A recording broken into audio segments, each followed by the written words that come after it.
So this next scene was our trio that we spoke about. Like, as we said, Ralph, Vanellope, and Felix were traveling together through Sugar Rush.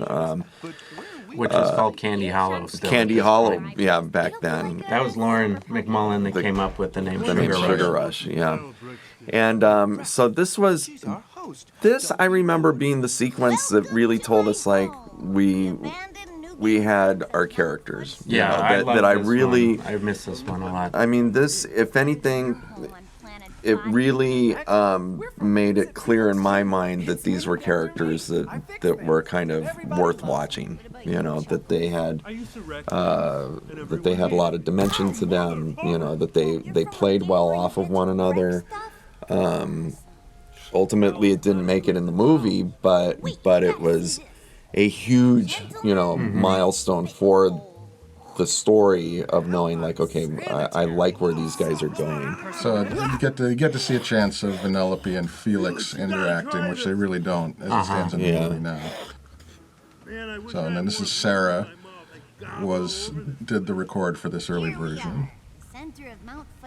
And so we're still setting up the fact that they're in a volcano that'll go off at the end of the movie, but at this point it wasn't Mentos and Diet Coke. It was, no. And here's one other joke that lasted from the earliest screening. I bundle these wrappers up and this is Josie Trinidad, who did the storyboards here, and Josie's an amazing story artist, and I think we all credit her with really kind of helping find these characters. Yep. Got a lot of the heart of Vanellope, I think. Yeah, where they weren't just kind of telling jokes. You really kind of got where they were coming from and who they were. Each one kind of had their point of view. And this, I guess, is kind of the early ancestor of, the scene in the volcano where Ralph kind of for the first time starts to kind of empathize with Vanellope. And I love that what's being said is so crass and awful, but it's said in this very sweet way by these two misfits who are really relating to each other. Yeah. And ganging up a little bit on Felix. Felix being outraged by their